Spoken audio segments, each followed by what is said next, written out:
Can you say which one of the top 5 is going to be outside the Champions League? You can't say. For sure, the Premier League is one of the most difficult leagues in the world because 5, 6, 7 clubs can be the champion. And in terms of business, is the best by far.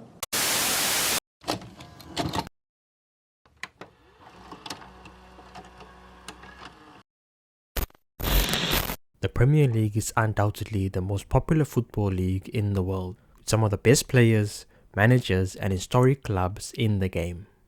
Tens of thousands fill up legendary stadiums such as Anfield and Old Trafford on a weekly basis during a season, and millions tune in across the world. We have heard it on numerous occasions, but what makes the Premier League the best in the world? Can another league lay claim to that title? And is its quality improving or worsening? Join me as we find out.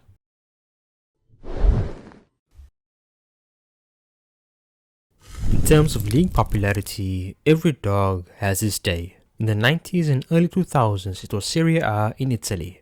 Cristiano Ronaldo and Lionel Messi brought huge audiences to La Liga. But right now, the Premier League is barking the loudest. We regularly hear about the financial might of the Premier League compared to others. For example, the recent transfer of top centre-back prospect Lenny Yoro, who was long rumoured to be joining Real Madrid, who offered 30 million euros in total, before Manchester United blew them out the water, with a fee that can reach a maximum of 70 million euros being agreed. This is just one of the many examples of Premier League clubs flexing their financial muscle. In a Deloitte Football Money League 2024 article, it showcased that 40% of the highest revenue generating football clubs were from the Premier League.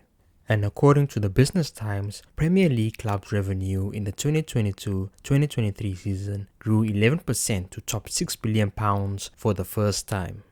One could say that the 2015 broadcasting rights deal between the Premier League, Sky Sports and BT Sport was a landmark agreement, and a turning point in which the Premier League firmly established its financial dominance. The £5.1 billion deal represented a 70% increase compared to the previous one.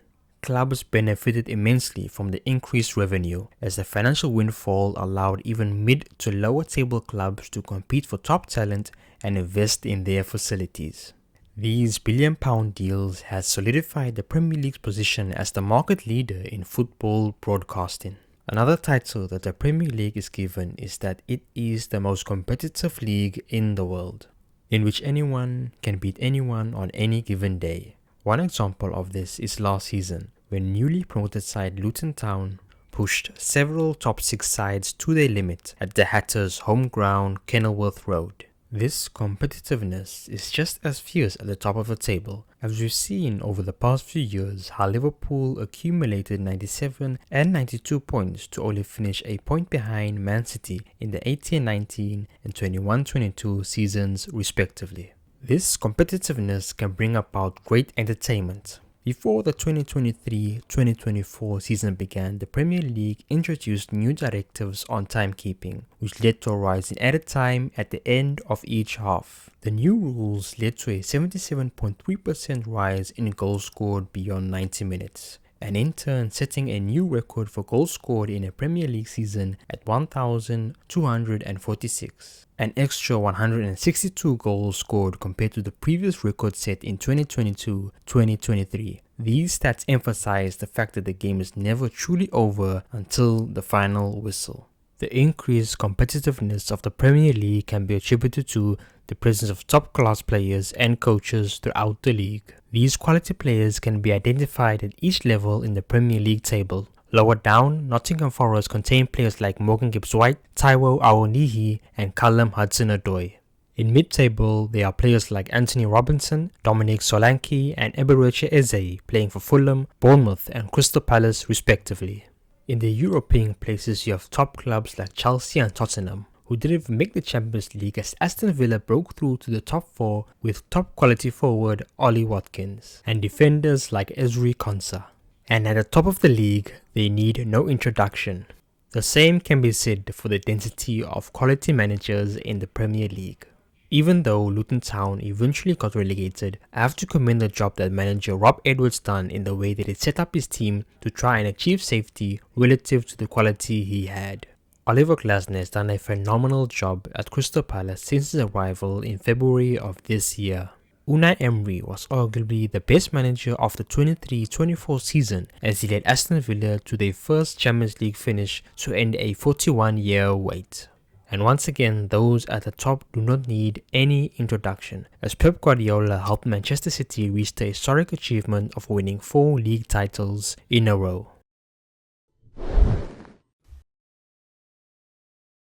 Now, let's dissect the narrative that the Premier League is the most competitive league in the world to see if there's an argument against it.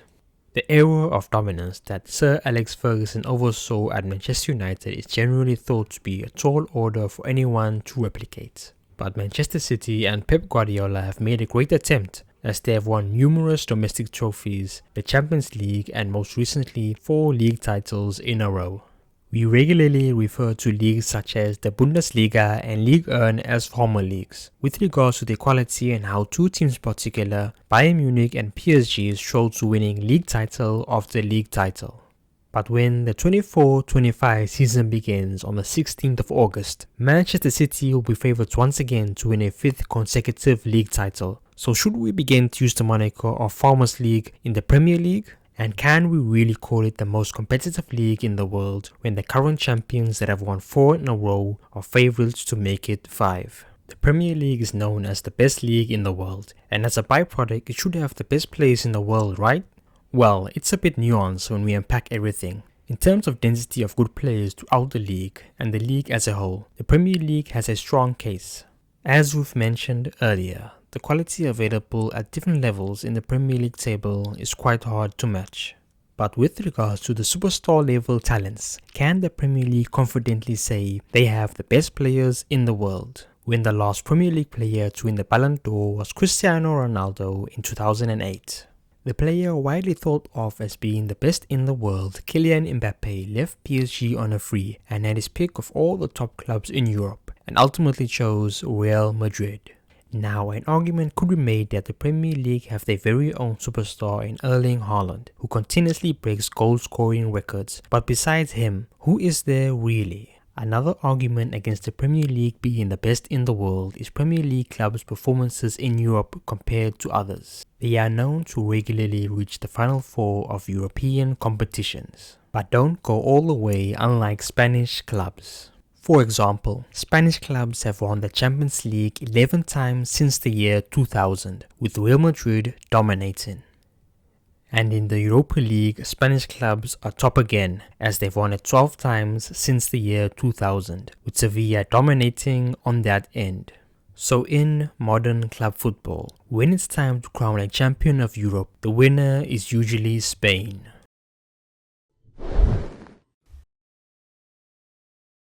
The Premier League is captivating, so many talking points, fierce rivalries and great competition to achieve success.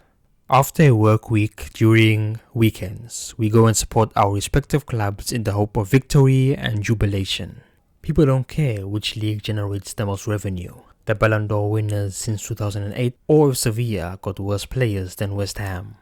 Ultimately, they want to be entertained, and there's no place like the Premier League when it comes to entertainment.